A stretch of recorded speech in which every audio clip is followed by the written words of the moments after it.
Hey guys, Gooey Jewy Louie here. Yet another damn video on Doom. But rather than a video on any of his stats or a variety of his abilities, I would like to focus on a particular power of his. His most powerful ability, Doom manipulation.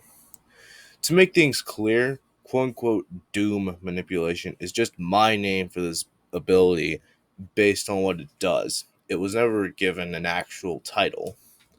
The power basically allows the Slayer to condemn his opponent to eventually suffer doom and destruction by his hand, making it to where they are fated to fight him and then die. A power given to him by Davoth and comes naturally to him.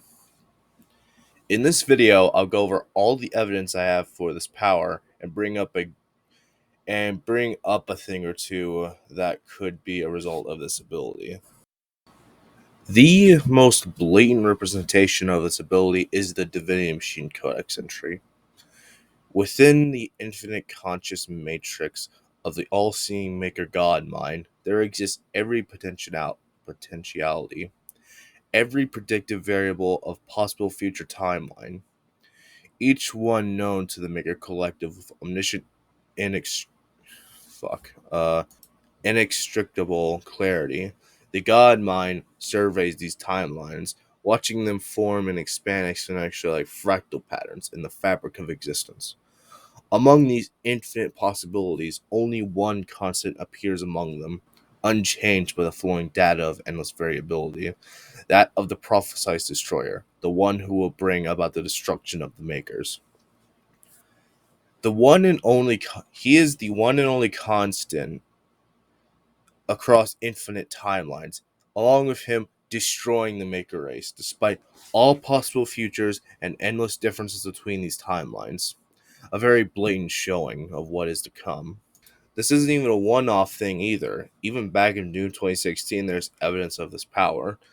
The age of the the age of his reckoning was uncounted. The scribes carved his name deep in the tablets of hell across eons, and each battle etched terror into the hearts of the demons. They knew he would come, as he always had, and as he always will, to feast upon on the blood of the wicked, where he alone draw strength from his fallen foes, and ever his power grew, swift and unrelenting.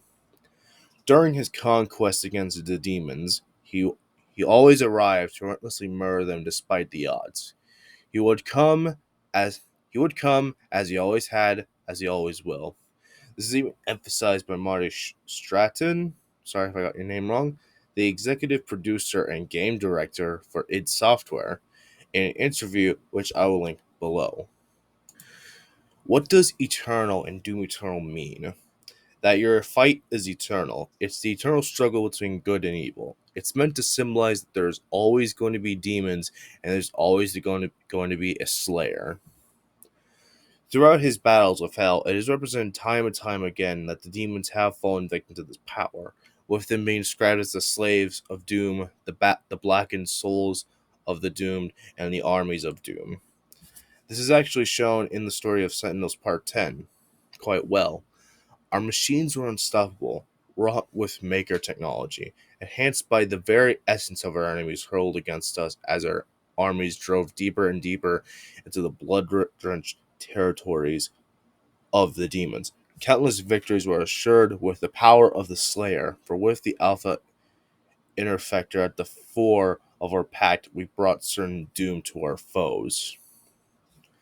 Because of the Slayer, the Sentinels became an unstoppable force to the demons, with his presence assuring countless victories against them. This even happens at the Icon of Sin, with it being said that the two were fated to fight, quote, as it was written, as Sammer puts it.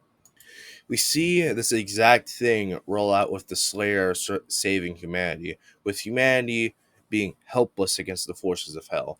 The most advanced machinery and weapons technology they could muster being useless against them. Weapons made by the genius Sarah Maker, fueled by Argent energy. Despite how hopeless humanity was against hell, which conquered all the worlds it warred against before, When the Slayer stepped in, the tides turned, with Alina Richardson witnessing this power in action. Quote, the priests command the armies to the north and south, but he controls the fight. Not to mention the other countless times he has won against the forces of hell. So, yeah. So essentially, with this power, he controls how his fights go and end. Not even Davov himself could stop it, with him becoming an unstoppable force of rage against all evil. Davov knew the Slayer would find him no matter what, so he battles him head on instead, atop sacred platforms.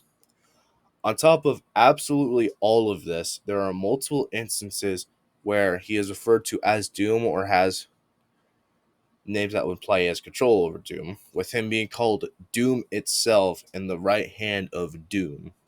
For fuck's sakes, he is literally just referred to as Doom in Quake 3 Arena and its spin off games. Take this along with all the other times he was referred to as the Destroyer, then this is a very, very damning to say the least.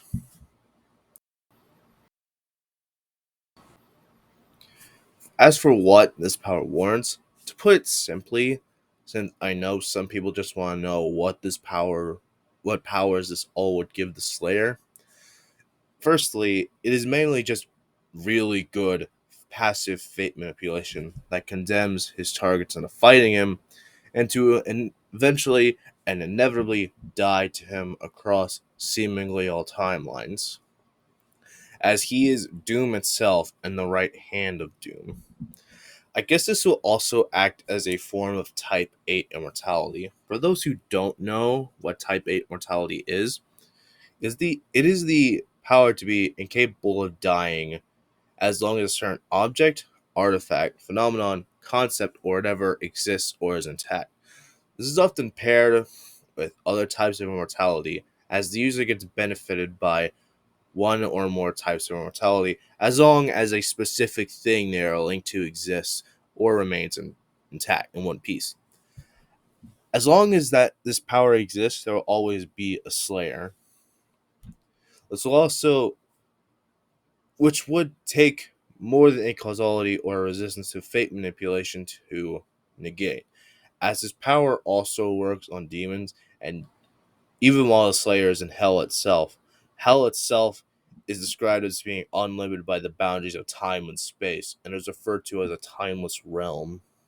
So, yeah, this power is really good.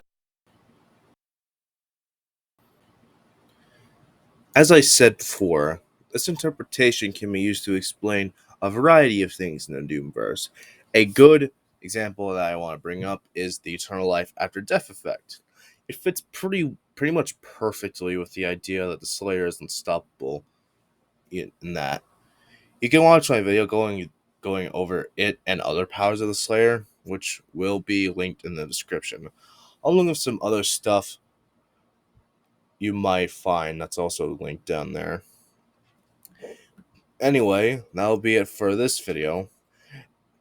As I say in pretty much all of my other videos, you can see all that I have to offer for the Slayer on my profile on the fictional indexing wiki.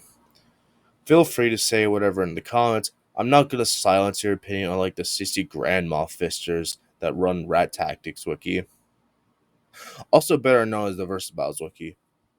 Have a good day, ladies and gentle cunts.